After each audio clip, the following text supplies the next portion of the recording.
feel like I'm getting hammered. Caitlin Clark has faced plenty of challenges on the court, but nothing has been more frustrating for fans than the inconsistent and downright questionable officiating, from blatant no calls to unnecessary technicals. It's starting to feel like the refs have a personal vendetta. Is this just tough competition, or is there something deeper at play? The energy in the arena is electric. Every time Clark steps onto the floor, fans are on their feet, anticipating her signature deep threes and dazzling assists. But instead of being able to focus on her game, Clark has to constantly look over her shoulder, not just for defenders, but for the referees waiting to blow the whistle at the most questionable moments. The crowd, once roaring in support, often finds itself turning against the officials, booing decisions that make absolutely no sense. Indiana leads by 11 with 5:48 remaining in the...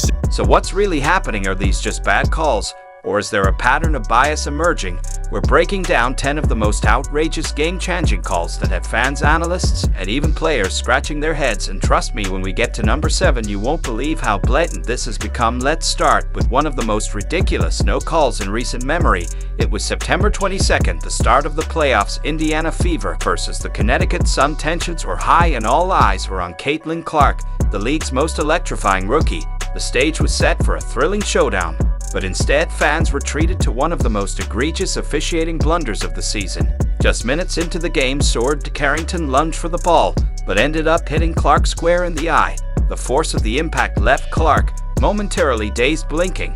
As she tried to regain her focus, the crowd waited for the whistle and waited, but it never came. Clark, harassed by Carrington, finds Boston. Clark gets hit in the face by Carrington and is down. Fans erupted in outrage, expecting at least a foul call, if not a flagrant, but the refs silent. The play continued as if nothing had happened. Meanwhile, Clark, clearly affected by the hits, struggled to find her rhythm. She finished the first half shooting an uncharacteristic 1 for 9 from the field, including for 6 from beyond the arc. A nasty bruise started to form around her eye, a physical reminder of yet another missed call, and Park is still down after taking. Indiana leads by 11 with 5:48 remaining in the... Just the first of many moments that had people questioning what exactly the officials were doing. Was this just another case of tough playoff basketball, or was it something more? Either way, the message was clear. Clark wasn't going to get any superstar calls. If anything, she was going to be on the receiving end, but some of the worst non-calls the league had to offer. Clark is still down after taking a shot following the pass to Boston. Caitlin Clark did what she does best, kept her focus, and continued battling, and the biased officiating didn't stop there. Throughout the game, Clark endured relentless physicality, held, shoved, and repeatedly hit, yet the whistle remained silent. No calls, no protection, just an expectation for her to play through it all. Take a look at this moment when Marina Ma aggressively defended Clark as she ate her first postseason bucket. As everyone else has seen this angle, I'm calling her in, and I'm saying to her, I need answers. Commentators couldn't ignore the excessive contact, calling attention to the blatant fouls, but the referees, completely indifferent. Clark, however, didn't let the missed calls define her. She found other ways to contribute, proving yet again why she's one of the toughest competitors in the league. But this wasn't just about one game. It was a glaring example of how officiating can shape outcomes and, more importantly, put players at risk. Then came another moment of shocking physicality that left fans questioning the boundaries between aggressive defense and outright dangerous play. This time, it was a matchup against the Connecticut Sun. On August 28th, everything seemed normal until Alyssa Thomas bulldozed through Clark, delivering a shoulder check that sent the rookie crashing to the floor. Even after enduring relentless physicality, Caitlin Clark refused to let it shake her confidence. She shook off the hit, got back on her feet, and went straight to work. Her ability to bounce back and stay locked in on the game was a testament to her mental toughness. Despite the blows, Clark continued making an impact, proving why she's one of the most determined athletes in the league.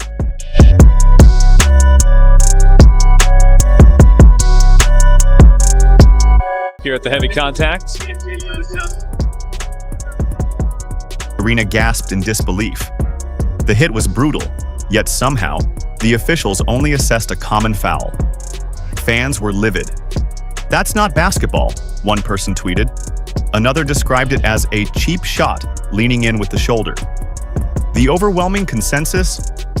That was a flagrant foul, and the failure to call it as such only fueled concerns about the officiating in the WNBA. And then suddenly Skylar Dine Smith made her move without warning. Dine Smith stepped up behind Clark and delivered a shoulder check, forcefully pushing her out of the way. The initial excitement in the arena turned into stunned gasps, quickly followed by a wave of angry boos. But the referees, once again, they let it slide. No foul, no warning, just silence. This moment instantly ignited a debate about sportsmanship and fairness. Fans flooded social media demanding answers. How is this not a foul? One asked. Another questioned why certain players seem to get away with blatant aggression, while Clark continued to be scrutinized for the slightest actions. For Alyssa Thomas. Yeah, they're not going to look at this. That's Thought got they might. It's got the fans here fired up. And yet, while Dean Smith's push went completely unnoticed by officials, Clark's own displays of emotion and passion on the court have been met with quick technicals and warnings. So the question remains, was this just another example of inconsistent officiating? Or is there a deeper issue at play within the WNBA? That same August 18th showdown against the Seattle Storm was already intense.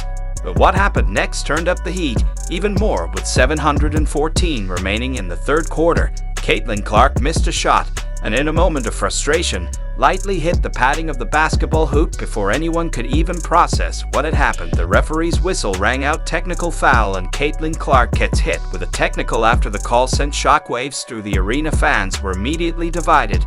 Was this really an act of unsportsmanlike behavior, or simply a player reacting to a tough moment? The debate raged on as Clark later explained her reaction, but the damage was already done.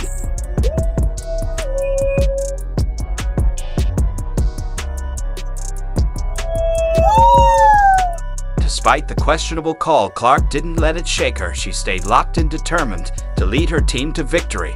While others might have let the frustration linger, she responded, wanted the only way she knows how, by letting her game do the talking. But that Clark didn't just move on, she dominated, ignoring the show from Dine Smith and brushing off the technical foul. She kept her energy up and remained laser-focused. The result, a commanding 17-point win for the Fever, with Clark dropping an impressive 23 points. Okay, by now I'm sure you've seen Skylar Diggins assault. Caitlin Clark after Indiana blew out Seattle. Caitlin Clark gets hit with a technical.